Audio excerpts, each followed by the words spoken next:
Hi everyone. Today I'd like to talk to you about resistance. And I think this is something that everyone's encountered at some point in their lives. And I'd like to look today at what resistance is and things, see how we can handle it.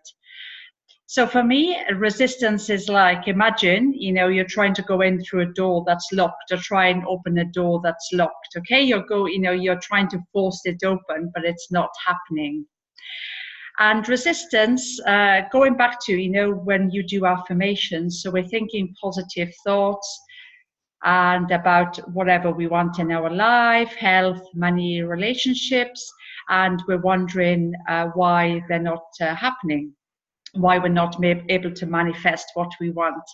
So when you're doing your affirmations, we get feelings that come up that can be quite uncomfortable about I'm not good enough, I don't deserve, I'm not worthy. And this is resistance. So affirmations are really useful to help us understand where our resistance is. And, the resistance is a roadblock to stopping us from manifesting what we want in our lives. Okay, and going back to, I'd like to show again. So imagine when you're doing your affirmations, okay, so you're planting your seeds, planting your seeds here in the pot. Okay, so that's our affirmations, isn't it? So we're doing our affirmations about what we want in our lives. Okay, and some affirmations can come true. Okay, and things can start happening in our life. We see them in our experiences. So this is one of the plants. But what we have to remember as well, resistance happens and we have an emotion attached to it, such as anger, frustration, sadness, upset. And this is in order for us to remember to do the weeding as well. All right, so we have to, pluck out the weeds as well to make room for the affirmations to grow. Okay, so it's like, otherwise it's going to work in opposition to each other. We're going to plant the seeds, but there's going to be no room for the plants to grow if the garden's full of weeds. And this is the same in our minds. Okay, we're doing the affirmations, but then we have so many limiting beliefs there. And a lot of these can be unconscious. We're not aware of them. So this is an exercise to be aware that when you're saying your affirmations, look at what feelings come up and make a note of them. And then you can write some new affirmations to be able to replace the resistance beliefs as well, to try to overcome that. Okay, so it's not a bad thing, but we need to be aware, because most of the time people get frustrated when affirmations don't work. They think, oh, it's rubbish, they don't work.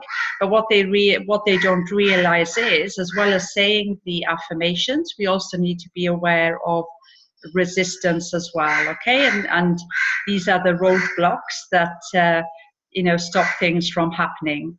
So when we come up against resistance, so we have a choice. We either stop doing the affirmations and think it's all rubbish, or we can use it as an awareness exercise to look at where we are stuck, start to pluck out the weeds, start to identify our limiting beliefs, and then we can start to dismantle these roadblocks and help us move forward.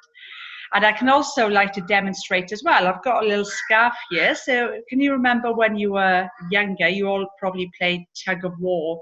All right, so I also see it like, imagine the both sides. You want something to happen on one side, one team, and then you have the resistance that's stopping it. So it's like the push-pull effect.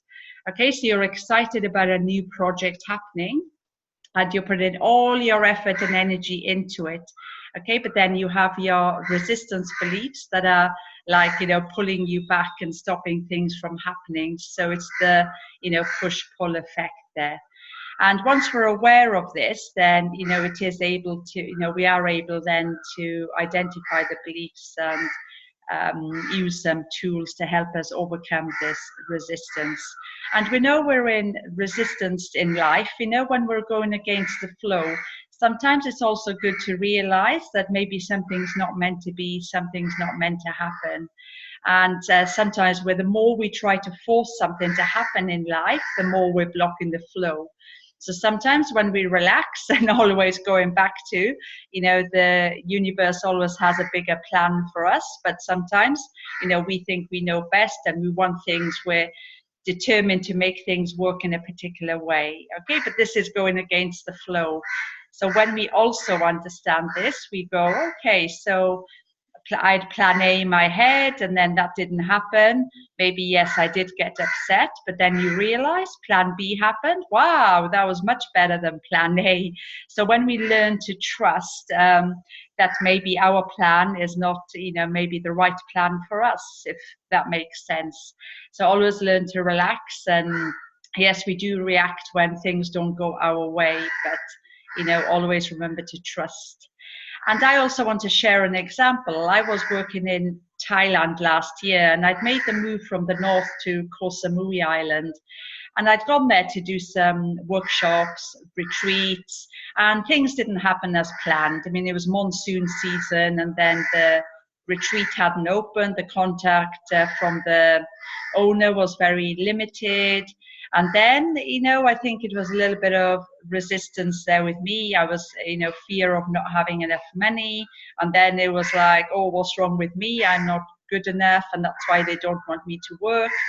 And then I realized that I was going against my flow there. And I realized that I was trying to force things to happen. And the more I was forcing things to happen, the more I was getting upset and, resentful towards these people for not getting back to me. And, why are people like this at communicating, and why can't they just send an email?